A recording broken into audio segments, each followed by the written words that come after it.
ஆண்டவராகிய இயேசு கிறிஸ்துவுக்குள் மிகவும் அதிகமாக நேசிக்கப்படுகின்றவர்களே, மீண்டுமாக இந்த நவம்பர் மாதம் 18ஆம் நாள் திங்கட்கிழமையின் காலை நேரத்தில் உங்களை சந்திப்பதில் மிகுந்த மகிழ்ச்சி அடைகிறோம். இந்த காலை நேர இறை தியானத்தை நாம் ஆரம்பிக்கலாம். ஆரம்பம் பிதா குமாரன் பரிசுத்தாவின் நாமத்தில் உள்ளது. ஆமென். ஜெபிப்போம். துதிகளின் மத்தியிலே மகிமையோடு வீற்றிருக்கிறவரே, எங்கள் ராஜாதி ராஜாவே, கத்தாதி கத்தாவே, நல்ல நாளுக்காக ஆண்டவர் நன்றி செலுத்துகிறோம். கடந்து போன இரவில் எங்களோடு இருந்தீர். நேற்று தினத்திலும் உடைய ஆலயத்தில் வந்து உடைய வசனத்தை கேட்டு ஆண்டு நன்றி செலுத்தினோம். தொடர்ந்து இந்த காலை நேரத்தில் எங்களை சிவரோடு எழுப்பியிருக்கிறீர். நன்றி ஆண்டவரே. இந்த நாளிலும் உம்முடைய ஆசீர்வாதங்களையும் இறை வார்த்தையும் ஆண்டவரை நீர் தாரும். இதனாலின் ஆண்டவரே, இறை செய்தி, பாடல் வேலை, ஜெப வேலையை எங்களுக்கு ஆசீர்வதியும். இதை கேட்டு பயன்பெறுகிற எல்லா மக்களுக்கும் ஆண்டவரே உம்முடைய ஆசீர்வாதங்களை தந்து வழி நடத்தும். இறை மைந்தன் இயேசுவின் திருப்பெயரில் ஜெபிக்கிறோம் நல்ல பிதாவே, ஆமென். காலை வேளையில் 80வது பாடலாகிய சீர்மிகு வான்புவி தேவா ஸ்தோத்திரம் என்ற பாடலை சாரோடு இணைந்து நாம் பாடும். 80வது ஞானப்பாடல்.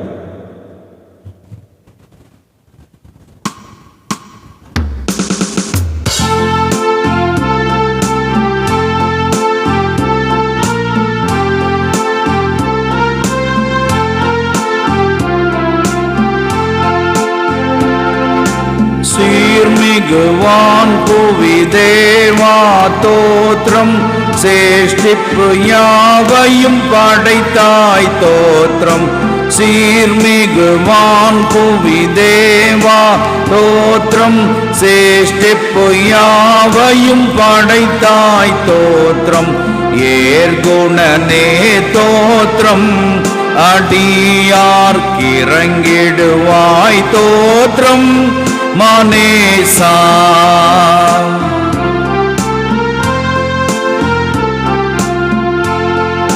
நேர்மிகு அருள் திரு அன்பா தோத்திரம், நீத்தமும் உமக்கடியார்களின் தோத்திரம்.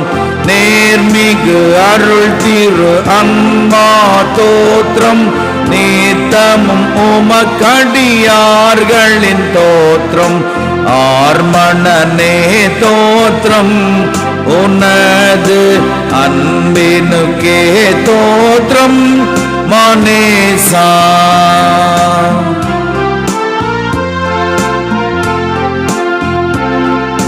ஜீவன் சுகம் பெலன் யாவுக்கும் தோத்திரம். தினம் தினம் அருள் நன்மைக்காகவும் தோத்திரம். ஜீவன் சுகம் பெலன் யாவுக்கும் தோத்திரம். தினம் தினம் அருள் நன்மைக்காகவும் தோத்திரம்.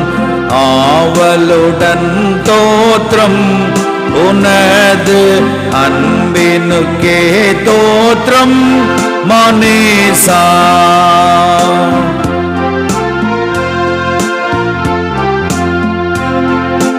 ஆத்தும நன்மைகட்காகவும் தோத்திரம். அதிசய நடத்துதற்காகவும் தோத்திரம். ஆத்தும நன்மைகட்காகவும் தோத்திரம். அதிசய நடத்துதற்காகவும் தோத்திரம். சாற்றுகிறோம் தோத்திரம், உனது தகும் அன்புக்கே தோத்திரம். மனேசா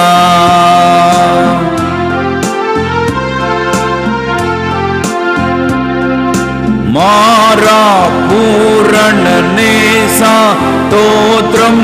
மகிழோடு ஜெப மொழி மாலையின் தோத்திரம். மாறா பூரண நேசா தோத்திரம். மகிழோடு ஜெப மொழி மாலையின் தோத்திரம். தாராய் துணை தோத்திரம், இந்த தருணமே கொடு தோத்திரம். மனேசா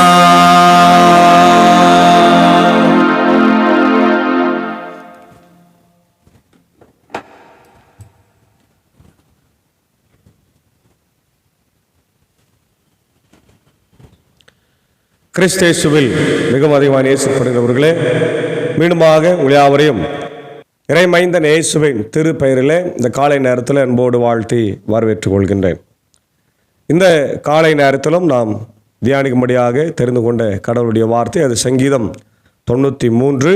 இந்த சங்கீதத்திற்கு தலைப்பு கடவுளின் அரசாட்சி என்று சொல்லப்படுகிறது. கடவுளின் அரசாட்சி. The Lord reigns. The Lord reigns. அதே நேரத்தில் finding stability in turbulent times. கஷ்டமான சூழ்நிலையில் ஆண்டவருடைய இந்த பிரசன்ஸ், இந்த இருப்பு தன்மையை நாம் பெற்றுக்கொள்வது என்பதை இந்த பகுதியில் நாம் பார்க்குறோம். அது 4 மிக முக்கியமான செய்தி இதில் சொல்லப்படுகிறது. ஒன்று, கடவுளுடைய இறையாண்மை, அவருடைய வல்லமையை பற்றி நம்ம பார்க்குறோம். இரண்டாவது, கடவுளுடைய வல்லமை, த பவர் ஆஃப் காட். மூன்றாவது, கடவுளுடைய உண்மை, காட்ஸ் ஃபெய்த்ஃபுல்னஸ். நான்காவது, ஸ்டெபிலிட்டி இன் டர்புலன்ஸ். ஆபத்தில், துன்பத்தில் கடவுள் நம்மோடு கூட இருக்கின்றார் என்பதை நாம் பார்க்கின்றோம். இந்த பகுதியில் நாம் பார்க்கும்போது இது ஒரு நன்றி செலுத்துகின்ற சங்கீதமாய் காணப்படுகிறது. It is a psalm of thanksgiving and praise. இதனுடைய மிக முக்கியத்துவம் என்னவென்றால், தாவீது இதை எழுதியதாக நாம் பார்க்கின்றோம். தாவீதனுடைய சங்கீதமாக பார்க்கின்றோம். அவருடைய நாட்களில் கடவுள் அவருக்கு செய்த நன்மைக்காக அவர் இந்த சங்கீதத்தை எழுதியிருக்கிறார். 2வது பகுதி நாம் பார்க்கும்போது கடவுள் அரசாளுகிறார் என்ற செய்தி இந்த சங்கீதத்தில் நமக்கு சொல்லப்படுகிறது. The Lord reigns. அப்போது கடவுளுடைய வல்லமையையும் கடவுளுடைய மிகப்பெரிய அரசாட்சி தன்மையையும் இந்த பகுதியில் நாம் பார்க்குறோம். அதே நேரத்தில் விசுவாசிகளுடைய அந்த எதிர்நோக்கு, கடவுளை எதிர்நோக்கி இருக்கிற தன்மையும் இங்கே நாம் பார்க்க முடிகிறது. அதான் நாம் முதல் வசனத்தில் பார்க்குறோம். ஆண்டவர் ஆட்சி செய்கின்றார், அவர் மாட்சியாய் ஆடையாய் அணிந்துள்ளார். இல்லையா? ஆட்சி செய்கின்றவர் மகிமையையே, அதாவது மாட்சிமையையே ஆடையாய் அணிந்திருக்கின்றார் என்று சொல்லுகிறார்.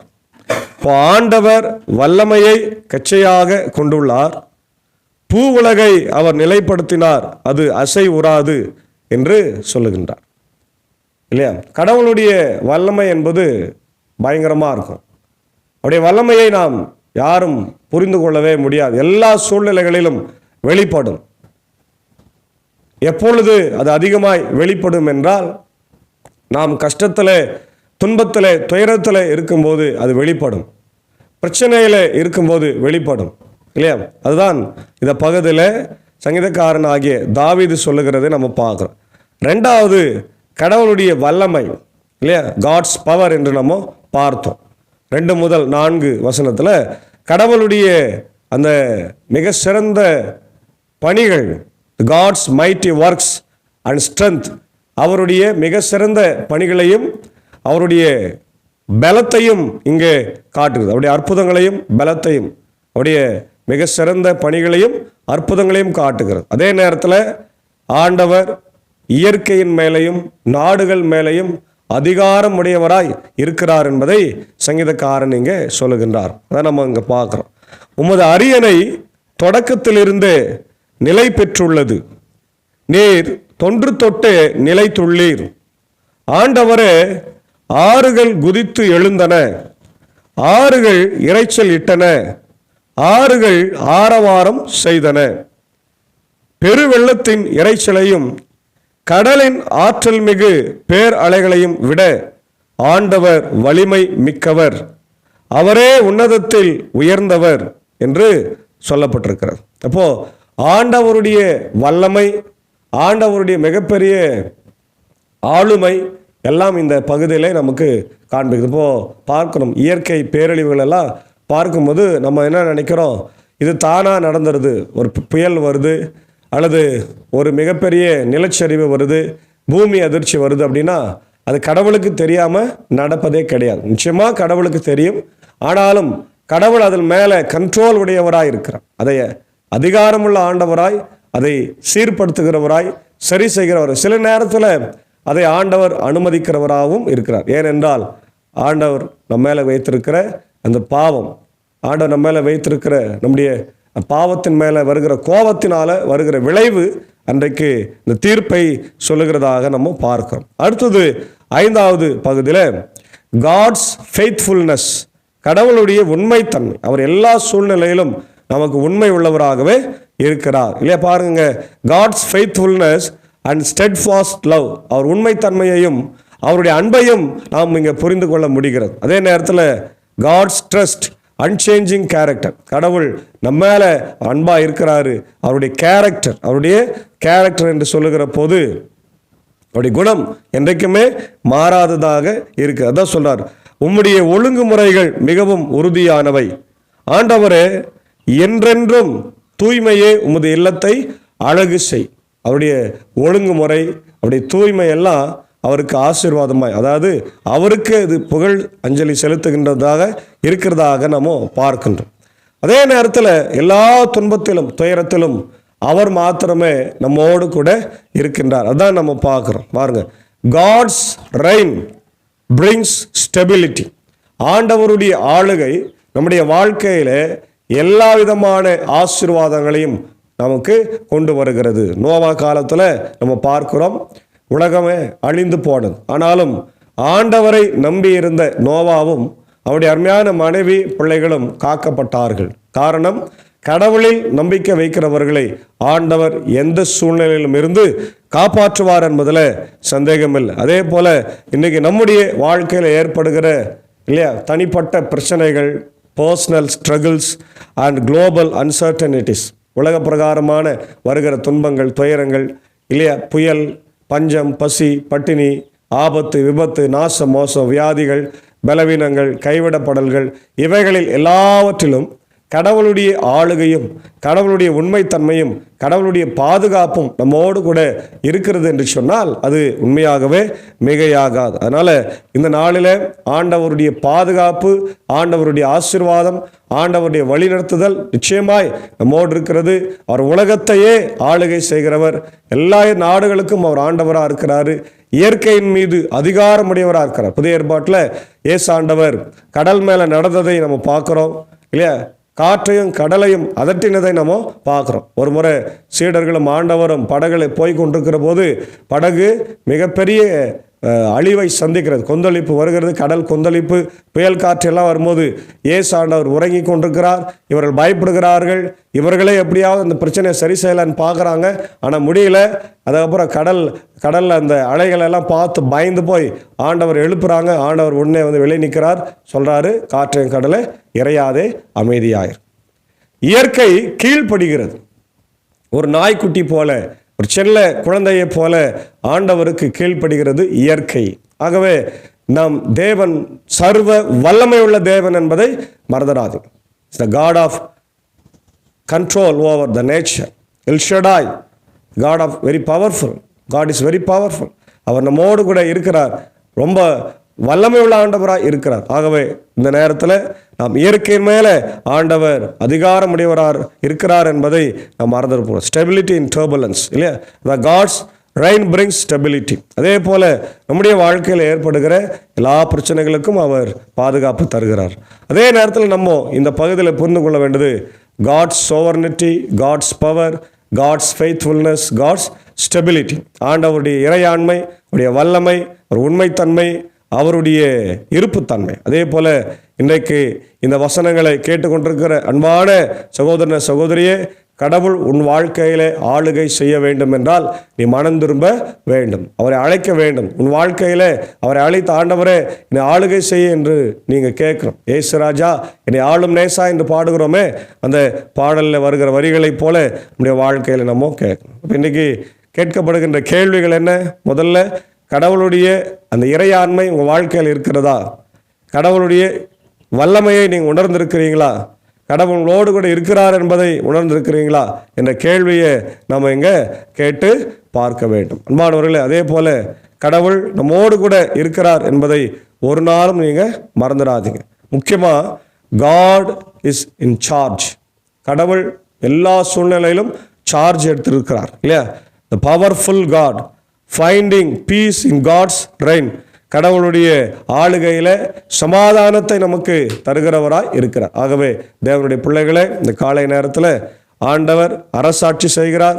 அவர் அரசாட்சியில் நாம் அமைதியாக, சமாதானமாக, தைரியமாக ஆண்டவர் மேலே நம்பிக்கை வைத்து வாழ்வோம் என்ற விசுவாசத்தோடு வாழ தூய ஆவியானவர் இந்த காலை நேரத்தில் நம்மை ஆசீர்வதித்து வழிநடத்தி காப்பாராக. ஆமேன். ஜெபம் செய்வோம். மகா இரக்கமும் கிருபை நிறைந்த நல்ல ஆண்டவரே, எங்கள் ராஜாதி ராஜாவே, கர்த்தாதி கர்த்தாவே, இந்த ஆசீர்வதிக்கப்பட்ட மனமகிழ்வான ஆண்டவரே, காலை வேளைக்காக ஆண்டவரை நன்றி செலுத்துகின்றோம். கடந்து போன இரவில் எங்களோடு கூட இருந்து எங்களை காத்து வழிநடத்தினீர். இந்த புதிய நாளையும் ஆண்டவரை எங்களுக்கு தந்திருக்கிறேன். இந்நாளிலே உம்முடைய மக்களாக ஆண்டவரை நாங்கள் எங்களுடைய பணிகளை செய்ய ஆரம்பிக்க ஆண்டவர் காத்திருக்கிறோம். அதற்கு முன்னதாக உம்முடைய பாதத்தில் அமர்ந்து இந்த நாளை ஆண்டவர் ஆரம்பித்திருக்கிறோம். நாளின் இறை செய்திக்காக, பாடல் வேலைக்காக நன்றி செலுத்துகிறோம். ஆண்டவரே, செய்தியின் வழியாக கேட்டதைப் போல கடவுள் வல்லமை உள்ளவர். அவர் உலகத்தையே அரசாட்சி செய்கிறார். இயற்கையின் மேலே ஆண்டவரே எல்லாவற்றின் மேலே அதிகாரம் உடையவராக இருக்கிறார். ஆபத்துகளில் எங்களோடு கூட இருக்கிறார். அது இயற்கை பேரிடராக இருந்தாலும் உலக பிரகாரமான பேரிடராக இருந்தாலும் எங்களோடு கூட இருக்கிறார் என்ற செய்தி நாங்கள் கேட்டிருக்கிறோம். அதற்காக நன்றி செலுத்துகிறோம். இந்த நாளிலும் ஆண்டவர் எங்கள் பணிகளையும் பயணங்களையும் ஆசீர்வதிங்க. இந்த ஊழியத்தில் எங்களோடு இருக்கிற என்னுடைய அன்பர் சாருக்காக, ஆண்டவரே என்னுடைய ஏஞ்சி அக்காவுக்காக, அன்பான பிள்ளைகள் மாத்தாள் மரியாளுக்காக, இப்படி சாக்கோ சார்க்காய் டீச்சருக்காய் ஜபிக்கிறோம். குடும்பமாக ஆண்டவரே நாங்கள் செய்கிற போது இப்படி கிருபை எங்களோடு தங்கியிருக்கட்டும். அடியனையும் குடும்பத்தாரையும் ஆசீர்வதி ராஜா. இதை கேட்டு பயன்படுகிற எல்லா மக்களும் உங்களுடைய இறை ஆசிரியர்களை தாரு. ஃபேஸ்புக் லைவாக, யூடியூபாக இவ்வழியாகவும் ஆண்டவரே வாட்ஸ்அப் வழியாக ஷேர் பண்ணி மற்ற எல்லாருக்கும் இந்த செய்தியை அவர்கள் பகிர்கிற போது உடைய கிருபை ஆண்டவரே அவளோடு கூட தங்கியிருக்கட்டும். ஏழைகள், பலவீனவர்கள், கஷ்டங்கள், துன்பத்தில் இருக்கிற மக்கள் எல்லாரையும் தேவன் கண்ணோக்கி பார்க்க அரசாட்சியில் நீர் ஏழைகளை தான் அதிகமாய் நேசிக்கிறீர் என்பதை நான் உணர்ந்திருக்கிறோம் ராஜா. இன்றைக்கு இருக்கின்ற ஆண்டவரே அரசியல் தலைவர்கள், அரசியல்வாதிகள் எல்லாம் ஏழைகளை சந்திப்பதே இல்லை, அவர்களை குறித்து அக்கறை கொள்வதே இல்லை ராஜா. ஆனால் நீர் அப்படி அல்ல. நீர் முதலாவது ஏழைகளையே தேடுகிறீர், ஏழைகளோடு கூட இருக்கிறீர் என்பதை உணர்ந்திருக்கிறோம். ஆகவே அந்த ஆசீர்வாதத்தை எல்லாம் எங்களுக்கு தந்து வழி நடத்துகிறாச்சு. அந்த நாளிலே ஆண்டவர் உலக நாடுகளுக்காக ஜபிக்கிறோம். America, UK, Australia, New Zealand, Philippines, gulf கண்ட்ரிஸில் இருக்கிற மக்கள், ஆண்டவரே என்னுடைய இந்தியா தேசத்தின் மக்கள், ஜனாதிபதி, பிரதமர், முதலமைச்சர், கவர்னருக்காக, இப்படி இந்திய சுவிசேஷ லுத்தரன் திருச்சபை, 3 சபை சங்கங்கள், போதகர்கள், ஊழியங்களுக்காக ஜபிக்கிறோம். எல்லாரையும் கர்த்தர் ஆசீர்வதிங்க ராஜா. குறிப்பாய் இந்த நாளில் கூட இப்படி மூத்த ஆண்டவர் ஆயர்மார்கள், பலவீனமாக இருக்கிற ஆயர்மார்கள், விசுவாசிகளுக்காக ஜபிக்கிறோம். இப்படி ராஜ்குமார் ஐயருக்காகவும், இப்படி நிக்சன் ஐயருக்காக ஆண்டவரை வேண்டிக் கொள்கிறோம். நேற்று தினத்தில் கூட ஆயர் அவர்களை இம்மானுவேல் லுத்தரன் திருச்சபையில் சந்தித்து ஆண்டவரை பேசுவதற்கு வாய்ப்பு கிடைத்தது. இன்னும் நல்ல சக்தியை, பலத்தை தந்து ஆண்டவரே ஐயர் அவர்களுக்கு பரிபூர்ண சுகத்தை கொடுத்து அந்த கம்பீர குரலோடு, கம்பீர தோற்றத்தோடு உடைய ஊழியத்தை ஐயர் அவர்கள் செய்ய ஆண்டவரை பலத்தை தார். ஐரமாவையும் அன்பான பிள்ளைகளையும் கர்த்தர் ஆசீர்வதிங்க. அநேக தேவைகள் உண்டு இந்த தேவன் சந்திய ராஜா. அதே போல நிக்சன் ஆயருக்காக, ஐரமாவுக்காக, பிள்ளைகளுக்காக ஜபிக்கிறோம். பலவீனமாக இருக்கிறாங்க, கண்ணோக்கி பாருங்க. இந்த கஷ்ட காலத்தில் நீர் அவர்களோடு இருந்து ஆண்டவரே வழிநடத்த வேண்டும் என்று கெஞ்சி மன்றாடுகிறோம். தொடர்ந்து ஆண்டவரே இன்றைக்கு யாரெல்லாம் பலவீனமாக, சுகவீனமாக இருக்கிறாங்களோ, படுக்கையில் இருக்கிறாங்களோ கண்ணோக்கி பாருங்க, தேவைகளை சந்திங்க ராஜா. குறிப்பாக இப்படி அன்பு சகோதரி தீபா, ஏழுமலை, வேலன், லதா, ஆலன், ரஃபியா இவங்களுக்காக ஜபிக்கிறோம். மிகவும் ஆபத்தில், கஷ்டத்தில், துன்பத்தில், துயரத்தில் இருக்கிற மக்கள் எல்லாரையும் கர்த்தர் ஆசீர்வதிங்க, பலப்படுத்துங்க. குறிப்பாக இந்த நாளில் கூட பிறந்த நாட்களுக்கு நன்றி செலுத்துகிற என்னுடைய அருமையான கர்த்தாவே ஆம்பர் கண்கடியா மேல்நிலைப்பள்ளியினுடைய முன்னாள் தலைமை ஆசிரியரும் தாளருமாக இருந்து ஆண்டவர் ஓய்வு பெற்ற திருமதி இந்திரா பிரேமா மோகன்தாஸ் அவர்களுக்காக ஜபிக்கிறோம். அருமையான டீச்சரை ஆசீர்வதிங்க. அவருடைய காலகட்டத்தில் நாங்களெல்லாம் படிக்கின்ற பாக்கியம் கிடைத்தது. மிக சிறப்பாக பள்ளியை நிர்வகித்து வழிநடத்தினார்கள். நன்றி செலுத்துகிறோம். தொடர்ந்து ஆண்டவரே அவருக்கு நல்ல சுகத்தை பலத்தை தாரும். அன்பு கணவர் மோகன்தாஸ் சாரையும் அன்பான பிள்ளைகளையும் கர்த்தர் ஆசீர்வதிங்க. குறிப்பாக அவருடைய அன்பு அண்ணன் டிகிகஸ்க ஜபிக்கிறோம். ஆண்டவரே ஐஎல்சி சபையின் மேலே மிகுந்த அக்கறையும் அன்பும் கரிசனை உடையவர். தொடர்ந்து எங்கள் மேலே அன்பு செலுத்துகிறார். ஆண்டவரே உங்களுடைய ஆசீர்வாதங்கள் அவங்களோடு கூட தங்கியிருக்கட்டும். குறிப்பாக டீச்சருக்கு நிறைவான ஆசீர்வாதத்தை தந்து இன்று போல என்று மகிழ்ச்சியோடு வாழ கிருபை தார். அதே போல் ஆண்டவரே இந்த நாளில் பிறந்த நாளை காணுகின்ற என்னுடைய உசூர் பகுதியைச் சேர்ந்த ஆண்டவர் பீவலாக்கா தென்னரசனுடைய அன்பு மகள் ஆண்டவர் பிள்ளை ஜெமிக்காய் ஜபிக்கிறோம். மகளை ஆசீர்வதிங்க. படிக்கிற மகளுக்கு நல்ல சுகத்தையும் பலத்தையும் தந்து வாழை பிராயத்தில் உன் சிருஷ்டிகரை நினைப்பாயாக என சொல்லப்பட்டிருக்கிற வசனத்தின்படி மகள் ஆண்டவனுடைய ஆசீர்வாதங்களை பெற்றுக்கொள்ளட்டும். உடன் பிறந்த சகோதரி ஜெனியையும் ஆசீர்வாதிங்க. மகளும் படிக்கிற போது மகளுக்கு தேவையான ஆசீர்வாதங்களை தாருங்க. அருமையான பீவலாக்காவையும் ஆண்டவரே தென்னரசனும் ஆசீர்வாதிங்க. அவருடைய பணிகளை ஆண்டவர் நீர் ஆசீர்வாதிங்க. குறிப்பாய் பீவலாக்கா ஜபிக்கிறோம். ஆண்டவரை பணி கிடைக்க நான் ஜபித்து கொண்டிருக்கிறோம். தொடர்ந்து ஆண்டவர் நீர் ஏற்ற வேளையில் அக்காவுக்கு நல்ல ஒரு பணியை தாரும். அண்ணனையும் உடைய ஊழியங்களையும் சபையையும் கர்த்தர் ஆசீர்வதிராஜம். அதே போல நேற்று தினத்தில் ஆண்டவரே பிறந்த நாளைக்கு நன்றி செலுத்திய அன்புக்குரிய தாயார் திருமதி இந்திரா ராஜேந்திரன் அவர்களுக்காக ஜெபிக்கிறோம். அவர்களையும் ஆசீர்வதிங்க ஆண்டவர். சென்னை பகுதியில் ஆண்டவர் லைட்டியாக ஊழியம் செய்கிறார்கள். அவருடைய அன்பான பிள்ளைகள், குடும்பத்தின் மக்கள் யாவரையும் இந்த தேவன் ஆசீர்வதிக்க வேண்டும் என்று நான் ஜெபிக்கிறோம். அதே போல ஆண்டவரே செய்யாறு பகுதியைச் சேர்ந்த வசந்தி ஜஸ்டின் அவர்களுக்காக ஜெபிக்கிறோம். இந்த நாளிலே தன் பிறந்த நாளை நன்றி செலுத்துகிற போது அவரோடு கூட நம்முடைய கிருபை தங்கியிருந்து வழி நடத்திட்ட ராஜா. தேவையெல்லாம் சந்தியம். தொடர்ந்து இந்த நாளையும் ஆண்டவர் எல்லா பணிகளையும் பயணங்களையும் கர்த்தர் எங்களுக்கு ஆசீர்வதித்து தார். துதி கன மகிமை உமக்கே செலுத்துகிறோம். இறை மைந்தன் இயேசுவின் மூலம் ஜெபிக்கிறோம் நல்ல பிதாவே, ஆமென். நமது ஆண்டவராக இயேசு கிறிஸ்துவின் கிருபை, பிதாவின் அன்பு, பரிசுத்த ஆவியின் ஐக்கியம் இந்த நாளிலே நம்ம அனைவரோடு கூட தங்கி தரித்திருப்பதாக. ஆமென்.